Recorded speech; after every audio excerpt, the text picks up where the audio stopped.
บายดีท่านพ่อแม่พี่น้องตลอดทานผู้ชมทั้งบ้านที่ฮักแพงทุกท่าน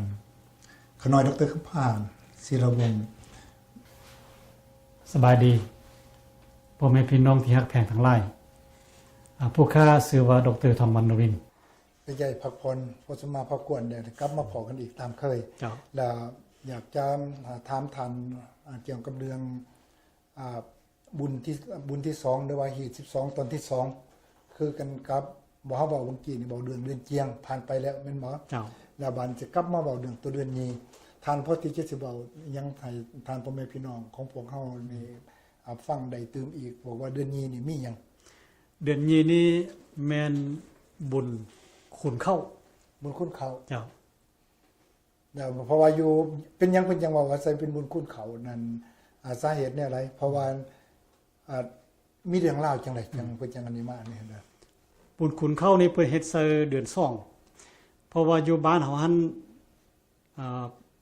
ชาวลาวเฮาประมาณ90หรือว่าโมงนั่นแหละที่ว่าเป็นชาวไร่ชาวนาอาชีพเฮ็ดนาอาชีพเป็นไทยนั้นแม่นอาชีพดั้งเดิมของคนลาวเฮาวันนี้เมื่อเวลาว่าเขาเจ้าเฮ็ดนาอันก็เขาเจ้าก็เริ่มวันเกาวันกาแล้วก็คาดไทยนี่มันเดือน7เดือน8นี่ก็เริ่มดำนาซั่นซะการดำนาหันมันจะมีข้าวซ่องสนิทพน้องข้าวดอและข้าวปีข้าวดอนี้3เดือนจะมันก็จะสุกเกี่ยวได้แต่ข้าวปีนี้ต้องมัน4เดือนหรือว่า4เดือนปานนิดนึงฉะนั้นคันถ้าว่าเฮาวางระยะแล้วก็สิแม่นเดือน11เดือน12นี่ก็เกี่ยวเข้าเพราะว่าเดือน8ท่านเริ่มดำข้าวดอนี้ไม่ขอเดือน11ปลายนี้ก็แปลว่าเฮาก็เริ่มเกี่ยวกันแล้วเข้าปีนี้มันเดือน12กับ12ปลายนี่กับพอดีเกี่ยวมันสิมาแล้วเดือน1เมื่อเวลาเกี่ยวเข้าแล้วก็เพิ่นจะเอาเข้ามากองไปเป็นมัดก็มากองกันเวลากองเข้าหันเพิ่นจะเอาทางห่วงหันเข้าไปทางในเอาทางเฟืองนี่ออกมานอกแต่ว่ามีเหตุผลแนวใดเพราะว่ามันจะใส่ป้องกันแดดกันฝนไปในตัวมันพอเข้าอยู่ทางในกันก่อนมันจะแล้วทางห่วงนี้มันจะออกมาทางนอกทางกกมันนะทางหัวเฟืองอะไรทางหัวเฟืองออกมานอกแล้วมันจะเฮ็ดขึ้นแบบเป็นสูงก็ไปคือกับเราเข้านี่แหละเพิ่นเอิ้นว่าล้อมเขาบ่เพิ่นว่าห้องงำกองเข้า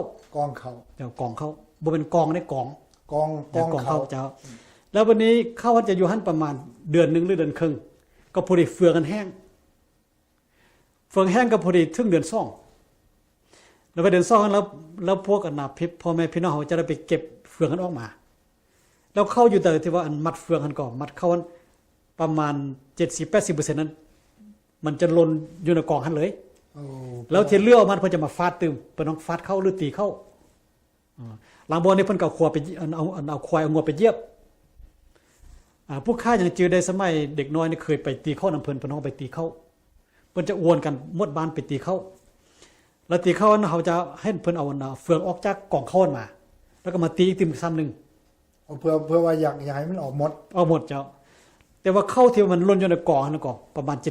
70% แล้วเหลือ 30% นั้นเพิ่นก็จะเอามาตีเติมให้มันคล้ายๆจักเอาเข้าออกจากอันเฟืองกันหมดเจ้า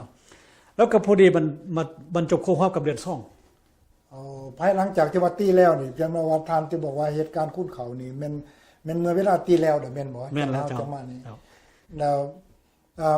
ถ้าว่าอยากจะถามทานตื่มมาอีกนี้ในตัวนึงหั่นว่าเดี๋ยวนี้เนี่ยเฮามาอยู่ในต่างประเทศบัดสำหรับพวกพี่น้องลาวอยู่ในต่างประเทศพวกนี้เฮ็ดหน้าข้าวสารนี่มันสิเฮ็ดคุ้นเขาคือกันบุญคุ้นเขาคือกันบ่หรือว่าเฮ็ดแนวใดอันนี้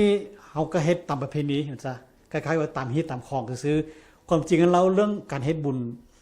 คนเข้านี้ต้องเอาข้าวเปลือกเด้ต้องเอาข้าวเปลือกแม่นแต่ว่าพี่น้องลาวเฮาอยู่ทางต่างประเทศนี่ให้บุญกองข้าวสารก็หมายความว่าเฮ็ดหน้าข้าวสารแสดงถึงคำว่าตัวนี้นี่แม่นเฮานั่นเนื่องจากเฮาบ่มีข้าวเปลือกแม่นบ่แม่นแหละในวันนี้นี่ท่านอยากมีหยังอยากจะบอกให้อ้ายน้องลูกหลานของพวกเฮาสิ่งที่บอกว่าอยู่หาทางบ้านหรือว่าทานผู้ชมทางบ้านนั้นนี่ได้ฮู้จักนอกจากตัวทิ้งที่ว่านี่ไปเฮ็ดเดือนอื่นนั่นก็บ่ได้เฮาจึงมาเฮ็ดในตอนนี้นี่มีหยังเกี่ยวกับทางด้านพระพุทธศาสนา